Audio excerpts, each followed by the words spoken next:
ಆತ್ಮೀಯ ವಿದ್ಯಾರ್ಥಿಗಳೇ, ಜಯಶ್ರೀ ಗುಡ್ಡದ್ ಯೂಟ್ಯೂಬ್ ಚಾನಲಕ್ಕೆ ತಮಗೆಲ್ಲ ಸ್ವಾಗತ. ಕರ್ನಾಟಕ ಪ್ರೌಢಶಿಕ್ಷಣ ಪರೀಕ್ಷಾ ಮಂಡಳಿ ಮಲ್ಲೇಶ್ವರಂ ಬೆಂಗಳೂರು ಇವರು ನಡೆಸಿದಂಥ ರಾಜ್ಯ ಮಟ್ಟದ SSLC ಪೂರ್ವ ಸಿದ್ಧತಾ ಪರೀಕ್ಷೆ 2022ರಂದು ನಡೆಯಿತು. ಈ ವಿಷಯದ ಸಂಖ್ಯೆ 01K. ಅದೇ ರೀತಿಯಾಗಿ ಇದಕ್ಕೆ ಅಂಕಗಳು 100 ಅಂಕಗಳು, ಗರಿಷ್ಠ ಅಂಕಗಳು 100. ಈಗಾಗಲೇ 21/2/2022ರಂದು ಈ ಪರೀಕ್ಷೆ ಜರುಗಿತು. ಹಾಗಾದರೆ ಪರೀಕ್ಷಾರ್ಥಿಗಳಿಗೆ ಬೇಕಾದಂತಹ ಒಂದು ಸಾಮಾನ್ಯ ಸೂಚನೆಗಳನ್ನು ನೋಡೋಣ. ಈ ಪ್ರಶ್ನೆ ಪತ್ರಿಕೆಯಲ್ಲಿ ವಸ್ತುನಿಷ್ಠ ಮತ್ತು ವಿಷಯನಿಷ್ಠ ಮಾದರಿಯ ಒಟ್ಟು 45 ಪ್ರಶ್ನೆಗಳನ್ನು ಹೊಂದಿದೆ. ಪ್ರಶ್ನೆ ಪತ್ರಿಕೆಯನ್ನು ಓದಿಕೊಳ್ಳಲು 15 ನಿಮಿಷಗಳ ಕಾಲಾವಕಾಶವು ಸೇರಿದಂತೆ ಇಲ್ಲಿ ನಿಮಗೆ ಸಮಯವನ್ನು ಕೂಡ ನಿಗದಿ ಮಾಡಲಾಗಿದೆ. ಸುಮಾರು 10:30ರಿಂದ 1:45ರವರೆಗೆ ಈ ಪರೀಕ್ಷೆ ನಡೆಯಿತು. ಹಾಗಾದರೆ ಇಲ್ಲಿ ಈ ಪ್ರಶ್ನೆ ಪತ್ರಿಕೆಯ ಉತ್ತರಗಳನ್ನು ನಾನು ಈಗ ಚರ್ಚಿಸುತ್ತಾ ಹೋಗುತ್ತೇನೆ. ಮೊದಲನೇದಾಗಿ ಕೆಳಗಿನ ಪ್ರಶ್ನೆಗಳಿಗೆ ಅಥವಾ ಅಪೂರ್ಣ ಹೇಳಿಕೆಗಳಿಗೆ 4 ಆಯ್ಕೆಗಳನ್ನು ನೀಡಲಾಗಿದೆ. ಅವುಗಳಲ್ಲಿ ಸೂಕ್ತವಾದ ಉತ್ತರವನ್ನು ಆರಿಸಿ ಕ್ರಮಾಕ್ಷರದೊಂದಿಗೆ ಬರೆಯಿರಿ.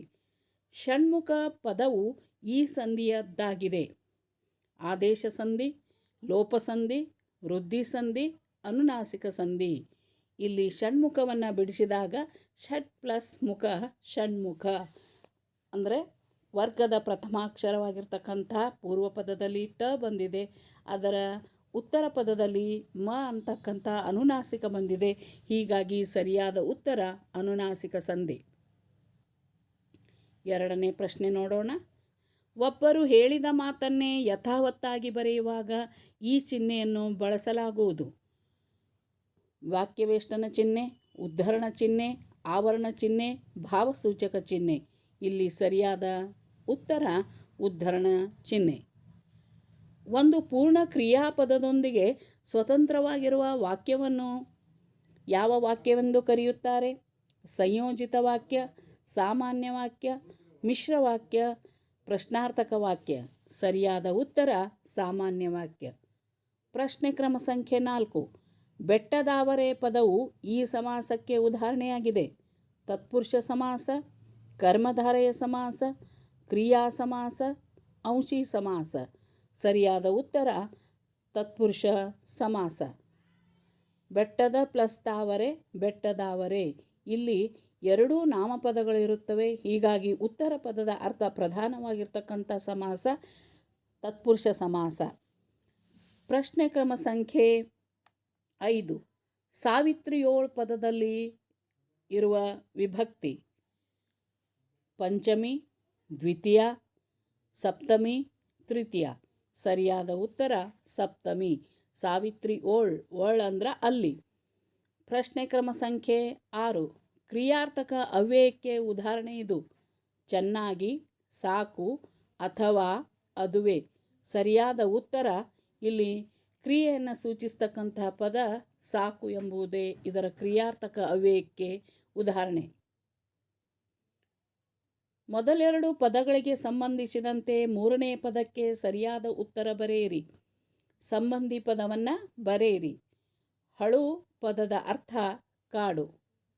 ಕೂರ್ಮೆ ಪದದ ಅರ್ಥ ಸ್ನೇಹ. ದುರ್ಗಸಿಂಹ ಬರೆದಿರ್ತಕ್ಕಂಥ ವೃಕ್ಷ ಸಾಕ್ಷಿ ಪಾಠದಲ್ಲಿ ಬಂದಿದೆ.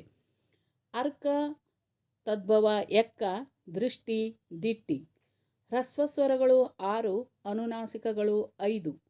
ಮಾಡಲಿ ಎಂಬುದು ವಿಧ್ಯರ್ಥಕ ಪದ, ಮಾಡನು ಎಂಬುದು ನಿಷೇಧಾರ್ಥಕ ಪದ. ಕೆಳಗಿನ ಪ್ರಶ್ನೆಗಳಿಗೆ ಒಂದು ವಾಕ್ಯದಲ್ಲಿ ಉತ್ತರಿಸಿರಿ. ರಾಹಿಲನು ತುರ್ತು ಪರಿಸ್ಥಿತಿ ನಿರ್ವಹಣೆಗೆ ಭದ್ರವಾಗಿ ಹಿಡಿದುಕೊಂಡದ್ದೇನು?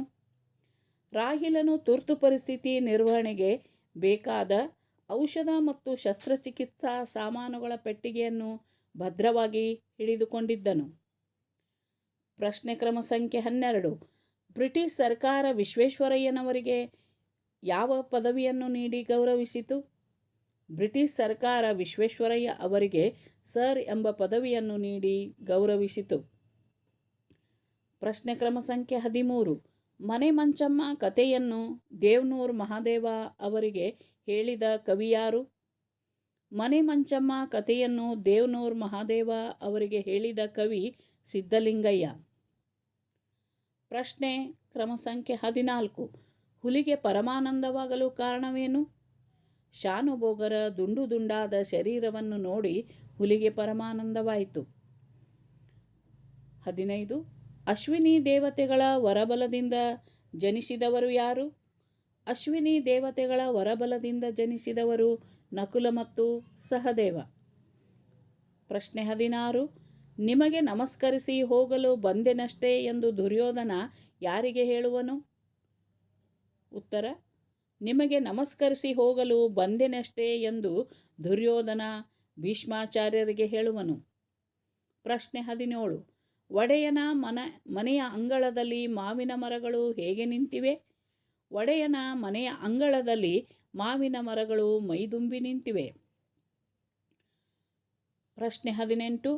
ಕೆಳಗಿನ ಪ್ರಶ್ನೆಗಳಿಗೆ 3 ಅಥವಾ 4 ವಾಕ್ಯಗಳಲ್ಲಿ ಉತ್ತರಿಸಿ. ಮಹಿಳೆಯ ಆರ್ತನಾದ ಕೇಳಿ ರಾಹಿಲನ ಮನದಲ್ಲಿ ಮೂಡಿದ ಪ್ರಶ್ನೆಗಳು ಯಾವುವು? ಮಹಿಳೆಯ ಆರ್ತನಾದ ಕೇಳಿ ರಾಹಿಲನ ಮನದಲ್ಲಿ ಅಯ್ಯೋ, ಆ ಮಹಿಳೆ ಯಾವ ರೀತಿ ಅಪಾಯದಲ್ಲಿ ಸಿಲುಕಿದ್ದಾಳೆ? ಆ ಮನೆಯೊಳಗೆ ಏನು ಸಂಭವಿಸುತ್ತಿದೆ? ನಾನು ಈಗ ಆ ಮನೆಯ ಕದವನ್ನು ತಟ್ಟಿದರೆ ಪರಿಣಾಮ ಏನಾಗಬಹುದು? ವಿಮಾನ ದಾಳಿಯಿಂದ ತಪ್ಪಿಸಿಕೊಳ್ಳಲು ಬ್ಲ್ಯಾಕ್ಔಟ್ ನಿಯಮ ಪಾಲಿಸಲಾಗುತ್ತಿದೆ. ಇಂತಹ ಸಂದರ್ಭದಲ್ಲಿ ಆ ಮನೆಯೊಳಗೆ ಯಾವ ರೀತಿಯ ಕ್ರೌರ್ಯ ನಡೆಯುತ್ತಿದೆ ಎಂಬ ಪ್ರಶ್ನೆಗಳು ಮೂಡಿದವು. ಪ್ರಶ್ನೆ 19. ಲಕ್ಷ್ಮಣನು ಅಣ್ಣನನ್ನು ಹೇಗೆ ಸಂತೈಸಿದನು ತಿಳಿಸಿ. ಲಕ್ಷ್ಮಣನು: ತಾಳಿಕೋ ಅಣ್ಣ ತಾಳಿಕೋ, ಸೂರ್ಯನೇ ಕಾಂತಿ ಕಳೆದುಕೊಂಡರೆ ಕಾಂತಿಯನ್ನು ನೀಡುವವರು ಯಾರು? ರಾಮನೇ ಧೈರ್ಯ ಕಳೆದುಕೊಂಡರೆ ಈ ಲೋಕಕ್ಕೆ ಧೈರ್ಯ ನೀಡುವವರು ಯಾರು ಎಂದು ಅಣ್ಣನನ್ನು ಸಂತೈಸಿದನು. ಪ್ರಶ್ನೆ ಕ್ರಮ ಸಂಖ್ಯೆ 20. ವಚನಕಾರರ ದೃಷ್ಟಿಯಲ್ಲಿ ಅರಿವು ಎಂದರೆ ಏನು? ವಿವರಿಸಿ. ವಚನಕಾರರ ದೃಷ್ಟಿಯಲ್ಲಿ ಅರಿವು ಅಂದರೆ ತನ್ನಷ್ಟಕ್ಕೆ ತಾನು ಇರುವ ಕೇವಲ ತಿಳುವಳಿಕೆ, ಜ್ಞಾನ ಮಾತ್ರ ಅಲ್ಲ. ಅದು ಕ್ರಿಯೆಯ ಅನುಭವದಿಂದ ಒಡಮೂಡಿ ಬರುವುದು. ಅದು ಕೇಳಿ ತಿಳಿದಿದ್ದಲ್ಲ, ಕ್ರಿಯೆಯಲ್ಲಿ ಮೂಡಿದ ತಿಳುವಳಿಕೆ. ಅದು ತರ್ಕವಲ್ಲ, ನಡೆಯಿಂದ ನುಡಿ ಹುಟ್ಟಿದರೆ ಅದು ಅರಿವು ಎಂದು ಹೇಳಲಾಗಿದೆ.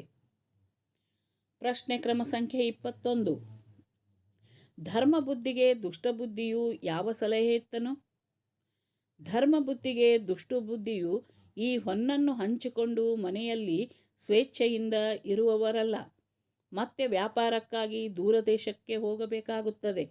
ಆ ಕಾರಣದಿಂದ ನಿನಗೂ ನನಗೂ ವ್ಯಯಕ್ಕೆ ತಕ್ಕಷ್ಟು ಹೊನ್ನನ್ನು ತೆಗೆದುಕೊಂಡು ಉಳಿದ ಹೊನ್ನನ್ನೆಲ್ಲವನ್ನು ಇಲ್ಲಿಯೇ ಇಡೋಣ ಎಂದು ಸಲಹೆ ಇತ್ತನು. ಪ್ರಶ್ನೆ ಕ್ರಮ ಸಂಖ್ಯೆ 22.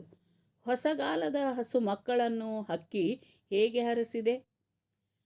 ಕಾಲವು ಯುಗ ಯುಗಗಳ ಹಣೆ ಬರಹವನ್ನು ಅಳಿಸಿ ಹಾಕಿ ಹೊಸತನವನ್ನು, ಹೊಸ ಹಣೆ ಬರಹವನ್ನು ಬರೆದು ಎಲ್ಲರಿಗೂ ಬದಲಾವಣೆಯಾಗುವ ಒಳ್ಳೆಯ ಭಾಗ್ಯವನ್ನು ತೆರೆದುಕೊಟ್ಟಿದೆ. ಹಾಗೆಯೇ ರೆಕ್ಕೆಯ ಬೀಸುತ್ತಾ ಮೇಲಕ್ಕೆ ಹಾರುವ ಈ ಹೊಸಗಾಲದ ಹಸು ಮಕ್ಕಳಿಗೆ ಹೊಸ ಚೇತನವನ್ನು, ಅಂದರೆ ಶಕ್ತಿಯನ್ನು ನೀಡುತ್ತಾ ಉತ್ತಮ ಭವಿಷ್ಯಕ್ಕಾಗಿ ಶುಭ ಹರಿಸಿದೆ. ಪ್ರಶ್ನೆ ಕ್ರಮ ಸಂಖ್ಯೆ 23. ವಾಲ್ಮೀಕಿ ಆಶ್ರಮಕ್ಕೆ ಯಜ್ಞಾಶ್ವವು ಬಂದ ಬಗೆಯನ್ನು ವಿವರಿಸಿ. ಶ್ರೀರಾಮನು ಮಹರ್ಷಿಗಳ ಆದೇಶದಂತೆ ಅಶ್ವಮೇಧ ಯಾಗವನ್ನು ಕೈಗೊಂಡು ಶತ್ರುಘ್ನನ ಬೆಂಗಾವಲಿನಲ್ಲಿ ಯಜ್ಞಾಶ್ವವನ್ನು ಕಳಿಸಿದನು.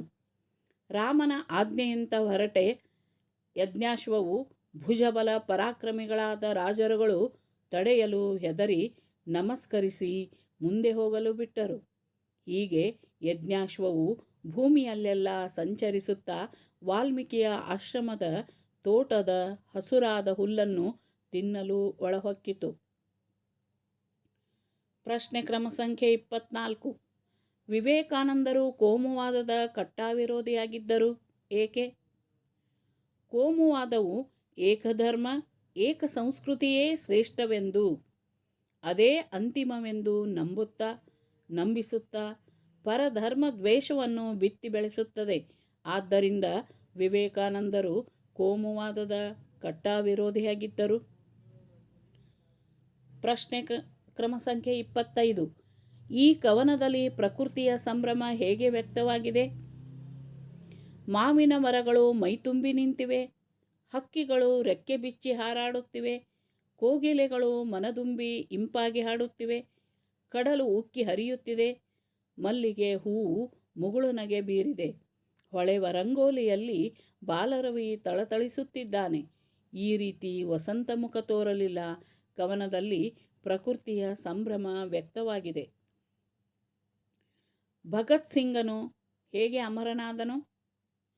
ಜಲಿಯನ್ ವಾಲಾಬಾಗಿನ ರಕ್ತಸಿಕ್ತವಾಗಿದ್ದ ಮಣ್ಣನ್ನು ನಿಧಿಯಂತೆ ಕಾಪಾಡಿಕೊಂಡು ಬಂದಿದ್ದ ಬಾಲಕ ಭಗತ್ ಸಿಂಗ್ ಮುಂದೆ ತನ್ನ ಕ್ರಾಂತಿಕಾರಿ ಗುಂಪಿನ ಸಹಾಯದಿಂದ ಬ್ರಿಟಿಷರ ವಿರುದ್ಧ ತನ್ನ ಸೇಡನ್ನು ತೀರಿಸಿಕೊಳ್ಳುತ್ತಾನೆ. ಇದರ ಫಲವಾಗಿ ಮರಣದಂಡನೆಗೆ ಈಡಾದನು.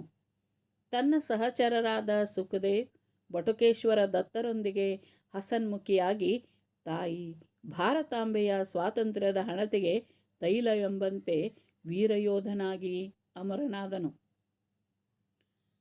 ಪ್ರಶ್ನೆ ಕ್ರಮ ಸಂಖ್ಯೆ 27. ಅಂಗಿ ಎಂಬ ಉತ್ತರ ಬರುವ ಜನಪದಗಳನ್ನು ಬರೆಯಿರಿ. ಕೈ ಉಂಟು ಕಾಲಿಲ್ಲ, ಶಿರಹರಿದ ಮುಂಡ, ಮೈಯೊಳಗೆ ನವಗಾಯ 9 ತುಂಡ, ವಯ್ಯ ನೊಯ್ಯನೆ ಬಂದು ಹೆಗಲೇರಿಕೊಂಡ, ರಾಯರಿಗೆಲ್ಲ ತಾನೇ ಪ್ರಚಂಡ ಎಂದು ಬಣ್ಣಿಸಿರುವುದು ಅವರ ಪ್ರಚಂಡ ಚಾತುರ್ಯವನ್ನು ಅರಿಯಬಹುದು. ಮುಂದಿನ ಪ್ರಶ್ನೆ ನೋಡೋಣ. ಕೆಳಗೆ ಕೊಟ್ಟಿರುವ ಕವಿ ಲೇಖಕರ ಸ್ಥಳ, ಕಾಲ, ಕೃತಿ, ಪ್ರಶಸ್ತಿಗಳನ್ನು ವಾಕ್ಯದಲ್ಲಿ ಬರೆಯಿರಿ. ವಿಕ್ರು ಗೋಕಾಕ್ ಅವರ ಪರಿಚಯ. ವಿನಾಯಕ ಕಾವ್ಯನಾಮದಿಂದ ಪ್ರಸಿದ್ಧರಾಗಿರುವ ಡಾಕ್ಟರ್ ವಿನಾಯಕ್ ಕೃಷ್ಣ ಗೋಕಾಕ್ ಇವರು ಕ್ರಿಸ್ತಶಕ 1909ರಲ್ಲಿ ಹಾವೇರಿ ಜಿಲ್ಲೆಯ ಸವನೂರು ಎಂಬ ಊರಿನಲ್ಲಿ ಜನಿಸಿದ್ದಾರೆ.